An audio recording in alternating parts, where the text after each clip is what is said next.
బాగుంటుంది. నీకు ఒక పని పెడుతున్నా నేను పత్రికల ద్వారా. నెల్లూరు జిల్లా నుంచి మైక్రోసాఫ్ట్ అని ఒకటి వస్తూ ఉంది.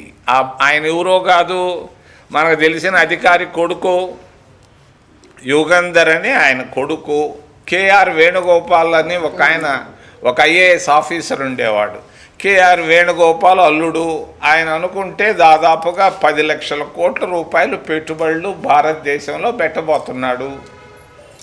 మరి మొన్ననే మోడీ గారికి తెలిసి చెప్పాడు, నేను పెడుతున్నాను 10 లక్షల కోట్ల రూపాయలు పెట్టుబడులు భారతదేశంలో అన్నాడు. మోడీ దాన్ని సరిగ్గా గుజరాత్కు తీసుకెళ్లాలని చూస్తున్నాడు. నువ్వు తీసుకురావయ్యా, ఆంధ్రాకి తీసుకురా. నేను కూడా చెప్తాను ఆయనకి. ఈరోజే నేను కూడా మాట్లాడతాను సత్యనాదెళ్ల గారితో. ఆయన ఎవరో కాదు, ఆయన తిరుపతిలో చదువుకున్నాడు. ఆయన తిరుపతిలో కూడా వీధుల్లో నడిచినాడు. నేను మాట్లాడతాను ఈరోజు. నువ్వు కూడా ముఖ్యమంత్రిగా నువ్వు సత్యనాదెళ్లతో మాట్లాడి ఆ మైక్రోసాఫ్ట్ నుంచి వచ్చేటువంటి పెట్టుబడులు ఆంధ్రప్రదేశ్ రాష్ట్రాన్ని తీసుకొస్తే మేమందరం ఆనందిస్తాం, ఆహ్వానిస్తామని తెలియజేస్తూ, ఇది చాలా ముఖ్యమైనది. చంద్రబాబు నాయుడికి పత్రికల ద్వారా తెలియజేస్తున్నా. నేను జాబు రాసే అలవాటు నాకు లేదు. మీ ద్వారా మైక్రోసాఫ్ట్ సత్యనాదెళ్లతో నేను కూడా మాట్లాడతాను. ఈరోజే మాట్లాడతాను 12 గంటలకి.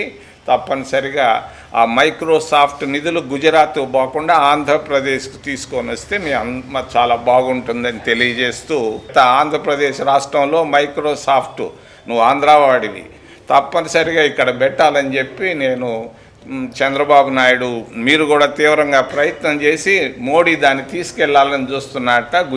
గుజరాత్ బానేయకుండా ఆంధ్రాలోనే మైక్రోసాఫ్ట్ పెట్టుబడులు పెట్టే విధంగా ప్రయత్నాలు చేయాలని తెలియజేస్తూ